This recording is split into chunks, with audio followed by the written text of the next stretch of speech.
Thank you, Sultan. Good afternoon, everybody. Thank you again for Sultan for inviting us, and especially for the nice bread for lunch. Like every time, I'm really impressed.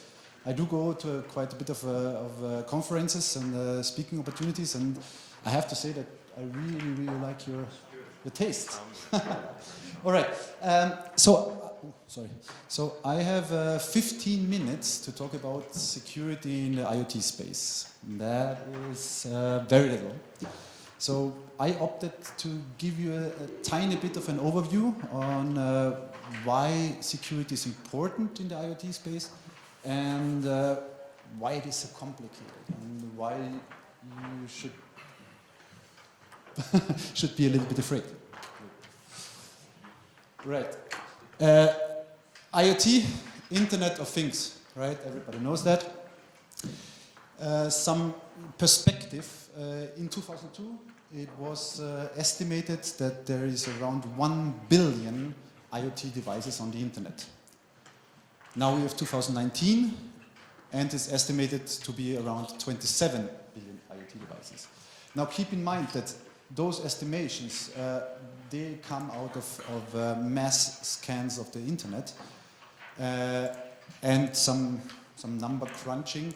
There is a whole of a lot hidden behind network address translation type situations. So these numbers are most likely quite under the reality. 2025, estimated around 75 billion IoT devices active. 2020, so next year, it's estimated around 460 to 500 billion dollar market. That's a fairly big cake, if you ask me. And 2025, of course, not 2015, the annual economic impact is measured around between 4 and 11 trillion dollars. So that's significant. How do you like my animations? I made that myself. Yeah. IoT. Where is it? It's everywhere. Even these days, you know, if I, for example, 10 years or 15 years ago, I thought about IoT, I thought about home automation. And I actually have some friends, a couple, for example, they have a house. That shit is automated. I'm sorry, not decision. That house is automated, you know. You come home, it recognizes your phone, it loads your profile, you go in, the temperature is how you like it, the light is how you like it, maybe the coffee machine starts brewing, I don't know, all those kinds of things. But this is just a tiny fraction of what IoT is really about. What we are going into is smart cities and smart buildings. Now that's where it gets really interesting, especially smart buildings is an extremely nice and future-prone idea, because you would not believe how much money, energy, effort you can save with a few sensors and some smart algorithms. You know, people tend to leave the light on. People tend to turn on the AC when they go out of a room. This kind of things eat energy, eat money. You can dial all that down. You know? And by that, of course, be green. And as I think as everybody has realized these days, with the green wave going on, this is what's the future. Network transportation, that's all about Teslas, for example, right? An entity driving on a road, not a train network or anything like that, driving freely on the road. There is only so much you can do from a computational perspective with monitors, with sonar, with whatever technology you put in. The future is definitely with interconnected devices, interconnected cars, interconnected entities that communicate with each other and thereby deliver you safe and fast to your destination. Health technology. This has been probably the number one IoT driving thing that's in the past and will be in the future. My colleagues, our head of lab at OSM Solutions, he developed in 2015, developed an exploit for a central medical pacemaker. That would kill you if it got too close. He presented it in Las Vegas at the two big shows for hacking, and not much has moved since then. There's agriculture, there's manufacturing and retail, utilities and mining, and of course our forte, the industrial control systems and SCADA. Yeah? So if you guys, I don't know where you come from or which business you come from, but IoT is really big in industrial plants and industrial things. And of course, when we talk about industrial controls, we also talk about critical infrastructure. Critical infrastructure means energy, means water. Those kinds of things, if they get penetrated, if they get, I don't know, if a country that doesn't like Slovakia very much decides that there should not be energy because they want to have uprising, then this would be a good starting point. So it's basically invaded all our lives, even if we don't really see it every day, right? Now, just to give you a little bit of an understanding where the complexity and the scales of IoT, in order to give you later a bit of an understanding on the security, there is, in the IoT space, there is no generally accepted architecture model. This is a huge problem, you know. When we look back, when in the late 90s, early 2000s, there was the PC, there was a Unix infrastructure, there was a Mac, barely, even though Mac is also based on Unix. So we had the OSI model, and we all started. This is not true for IoT. There is quite a big number of clashing or competitive proposed models from the Cisco 7-layer to 6-layer, 5-layer, 3-layer models. Nobody has figured it out, and nobody has been able to really convince all the other, or the majority of other players. Right? This is a big problem for security. It's actually a big problem also for functionality, because intercompatibility is, for a lot of applications, it's key, and it doesn't work these days. And of course, security issues, they tend to manifest in all of the layers. Yeah?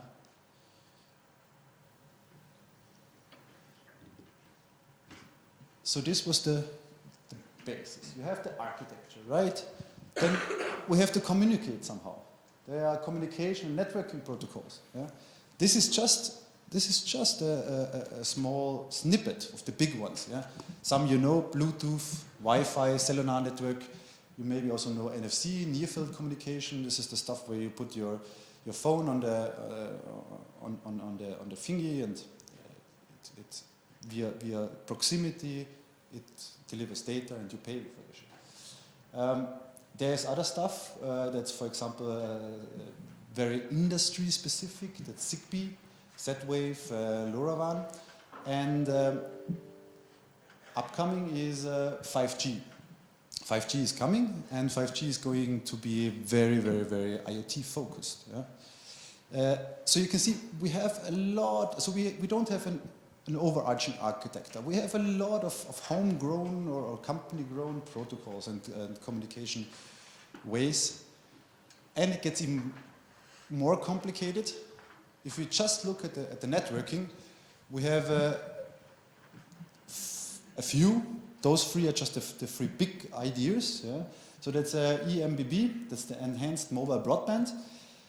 That's where you have gigabytes of bandwidth on demand. 10 years ago, this would have been completely unthinkable. Gigabytes of bandwidth, you know, this is something.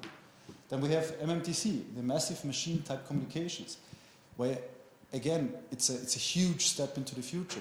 We can connect billions of individual devices with one or multiple endpoints. It's very complicated to do. And we have UMTC, and that's the ultra-reliable machine type communications. This is high reliability and minimal latency. This is the real-time stuff in the IoT world. This is stuff where we're talking about the robotic controls, for example, or health stuff. All those three things, those three networking protocols, they are fundamentally different. The implementation, the approach, everything is different, right? So what I'm trying to convey here is that there is a huge space of competing and cooperating technology from thousands of different vendors. Everybody tries to cook their own soup. Everybody tries to be the next big thing. Some get kind of big, some not, some find the niche, but there is no unifying idea. And that brings me on to the actual security. Right, so some of you, I don't know your technical backgrounds, but some of you might know this or at least get an idea of it. Those are the layers. Right? It's a very simplified view. Please, if there's some really technical people, don't bash me outside. This is dumbed down, so to say. So we have the hardware, we have the firmware, on it the OS, on it the networking stack, and on it the application. Yeah? And trust me when I tell you that every single one of those, everyone, is prone to attacks. So application, easy. Everybody has heard of hackers that break into, I don't know, the NASA or whatever. This is known. The network, I talked about before, there are different competing standards. Nobody has the time, energy, or money to pay for real security testing, real security implementation, real security standards for all the different competing network standards. OS, I don't know why. That might have been a fad in the past. I don't know. I hope so. But everybody who comes new into the market feels the need to develop sort of their own OS. Yeah? Some are good. Some are based on old stuff, and some are really, really bad. Unfortunately, the ones that are really, really bad, security-wise, functionality-wise, I don't know, tend to stick around. And then, of course, you can always attack the firmware. You know it from yourself. Maybe some of you have maybe rooted phones, for example. So you can install, I don't know, Android on an iPhone or whatever, for whatever reason. Firmware is attackable, and especially since we are talking about the devices here. A lot of devices or gadgets, as they call it in the small devices, as they're called in the IoT space, they do not require user interaction, or they don't have an interface for user interaction. Yeah? So that means that very often they have a function for remote firmware upgrade. That can be really tricky to implement, and it can be really, really hard to defend. Because if I can upgrade the firmware of 500,000 sensors remotely, and I find the security vulnerability, I roll this shit out and they all belong to me at once. And of course hardware, I mean hardware has always been attackable. If I can get my hands on a device, I can crack it open, I can connect devices that will tell me the ins and outs of each of the microprocessors, and I can hack this stuff. So this is one device, right? Now imagine there are hundreds and thousands of companies out there who develop all of this, or at least part of this, on their own. No standards, no regulations, no nothing. right? So we have a huge attack surface. But wait, there's more. Now, for any IoT device, speaking of, for example, for a sensor, right? So you have in a power plant, you have thousands of sensors that measure really, really important stuff in order for you to make sure that your power plant doesn't go general or do something else. These sensors have to communicate somehow with the platform. In this case, a cloud platform, simply because this is where it's all going to. Microsoft, Cisco, AWS, they all have developed IoT platforms. You still have a myriad of different communication hardware and especially protocols. All of this, each one of them is an attack vector. So you see, we have, say, 1,000 devices, 500 network hardware developers, and 500 protocols. You know, it gets exponentially up. You know? And of course, the cloud platforms themselves could be attackable. But wait, there's still more. The oldest attack vector in the book, the user. Right? That's where we get into the old internet space. There is always a user who clicks more or less sensefully some buttons and regulates some stuff. He or she does this over the internet. Those things are attackable too. So we have three major attack groups, so to say. That's the user, that's the communication, and that's the, and that's the devices themselves.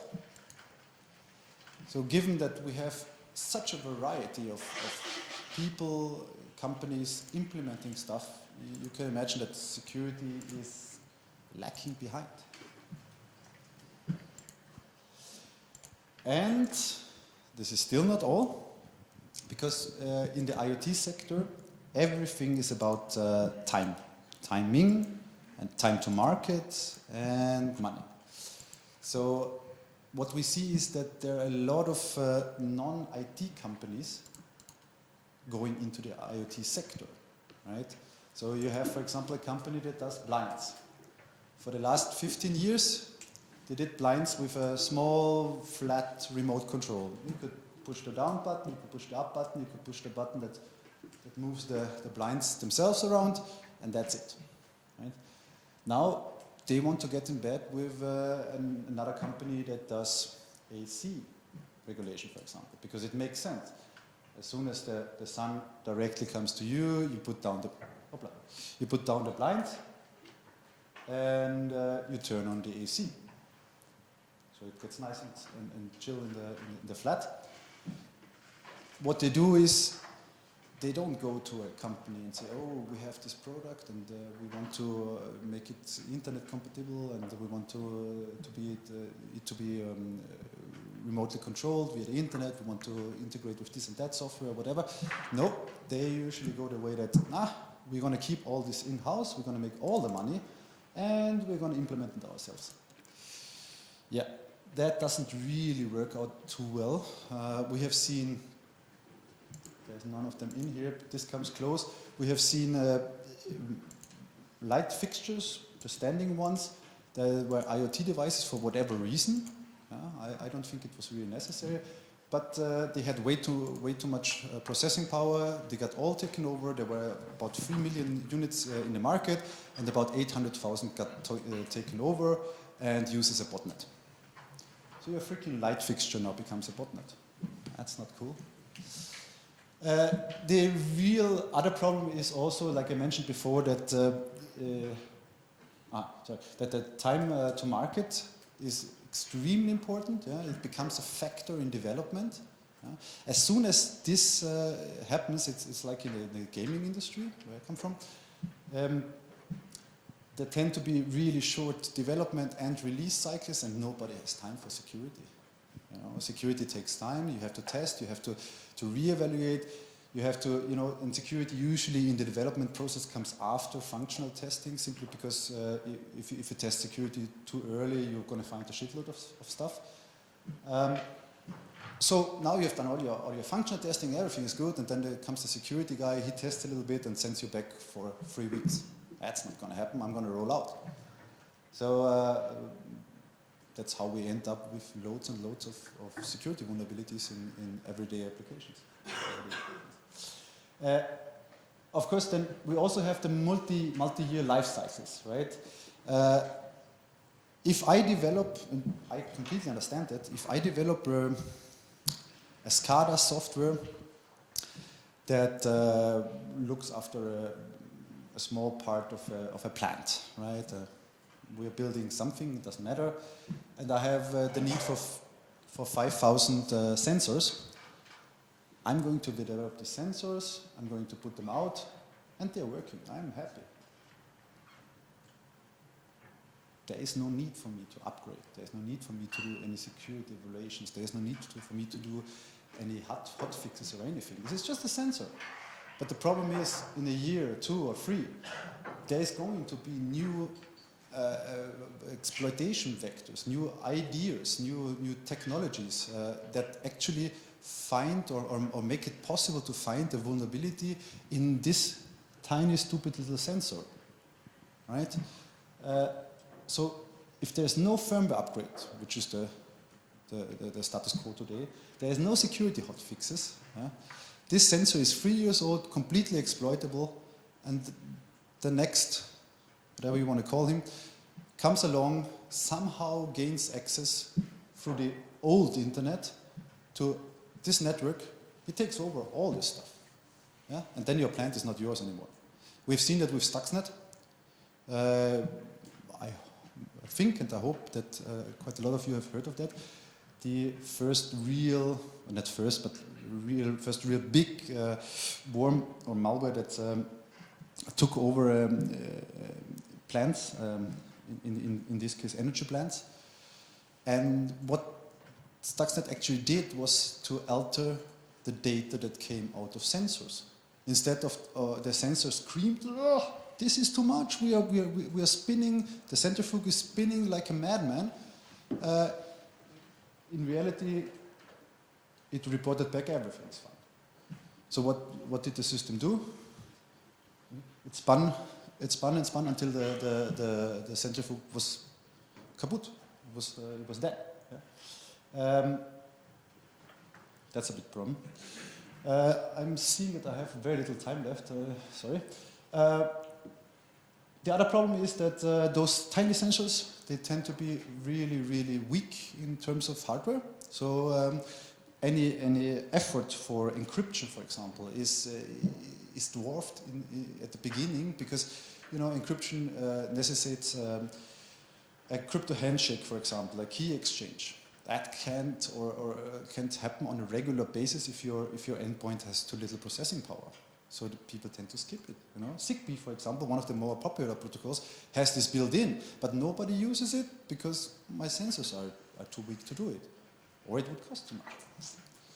Right. I will skip this one. This is I was told that I should put in something funny.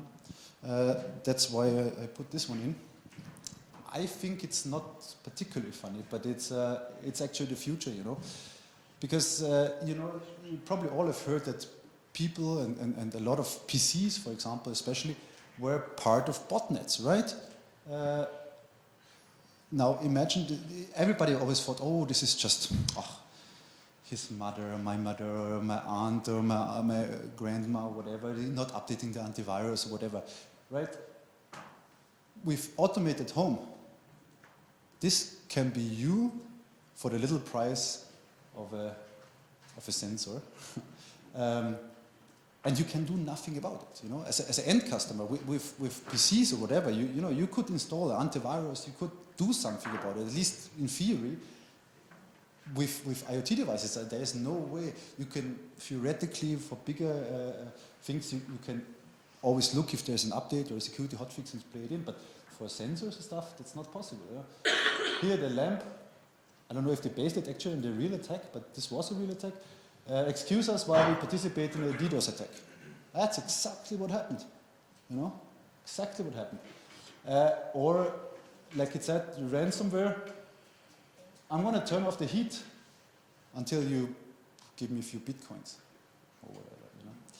So, point being, IoT is everywhere. IoT is not going away. It's going to get bigger and bigger. And if we want to remain somewhat secure, we have to think about it. You know, simply because you know, this is all nice and dandy.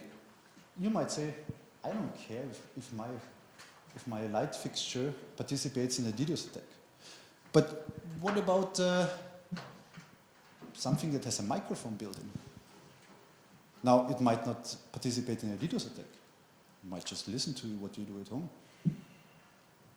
Or a camera. Something like that, right? So this, just something to think about. This I'm going to stop. This was a shameless plug for OSM Security. So we do, above other things, IoT and SCADA, for if anybody has interest.